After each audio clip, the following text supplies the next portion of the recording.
Kao prvo želim zahvaliti svim građanima grada Iloka i šire okolice koji slušaju Hrvatski radio Ilok na ukazanom povjerenju i glasovima koji su povjerili listi Hrvatske stranke prava dr. Ante Starčević i nositeljice liste Ruže Tomašić. Tim izbornim rezultatom mi nismo sretni, ali smo zadovoljni. Dakle, naš cilj nije bio postići jedan saborski mandat, pa ni dva, ni tri. Pošto to nije bio cilj, nama će svakako biti sredstvo da nastavimo ono što smo započeli prije 2,5 godine u Bapskoj. Dakle, da jedne iskrene, vjerodostojne pravaše okupimo u naš projekat Pravaški kišoban. Naravno, evo, nalazimo se u predblagdansko vrijeme, ali uvijek na kraju godine se donose najvažniji dokumenti na lokalnim jedinicama lokalne samouprave, gradovi i županije. Tako je došlo na red i da se donese gradski proračun grada Iloka. HSP dr. Ante Starčević ovdje participira, to jest participirao je u vlasti sa svojim klubom vijećnika, imamo zamjenika gradonačelnika i već dulje vrijeme smo ukazivali na određene propuste naših partnera, tu u prvom redu mislim na Hrvatsku demokratsku zajednicu. Nekoliko puta su neke važne točke koje su od velikog interesa bile za grad Ilok padale ili su odgađane upravo zbog osobnih ili parcijalnih interesa njihovih vijećnika.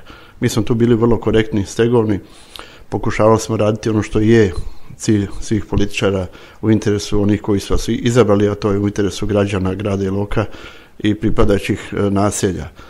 Unazad nekoliko mjeseci, a kao glavni tajnik i naši dužnosnici ovdje u podružnici Ilok smo ukazivali da moramo sa našim partnerima sjest, jer to je elementarna politička kultura, da sjednemo svi zajedno, da raspravimo, da vidimo koliko novaca možemo imati u proračunu, na koji način to raspodijeliti. Dakle, ponavljam, a sve u interesu onih koji su nas tu i postavili. Nije do toga došlo.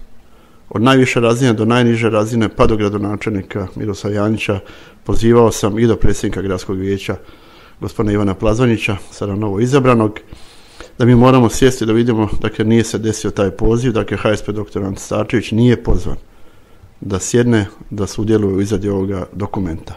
Ono što smo mi imali uvid u jedan takav dokument koji je nama došao kao gotov proizvod, ukratko možemo reći da taj proračun nije socijalan, on nije realan i ono najvažnije, on nije provediv. I upravo mi iz tih razloga smo rekli da jedan takav dokument u kojem nismo sudjelovali u njegovoj izradi ne možemo ni poduprijeti. Iza toga se desilo, vidjeli ste da nije HDZ dobio potporu.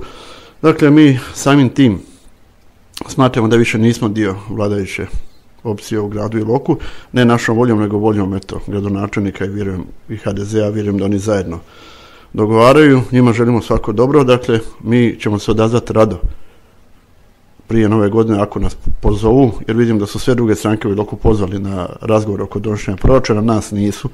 Nadamo se da će stvoriti većinu koja će im dići ruke za ovakav proračun, a ako ne, mi smo rekli da ćemo se odazvati samo u slučaju da sve stranke budu pozvane da u tome sudjeluju i da takav jedan dokument bude donesen konsenzusom. Dakle, mi jednostavno kao vladajuća ekipa smo mogli razgovarati do ovoga, danas smo mi u istoj poziciji kao i sve druge stranke, mi smo to svjesno prihvatili, dakle nama nije problem raditi u interesu građana i kroz oporbu.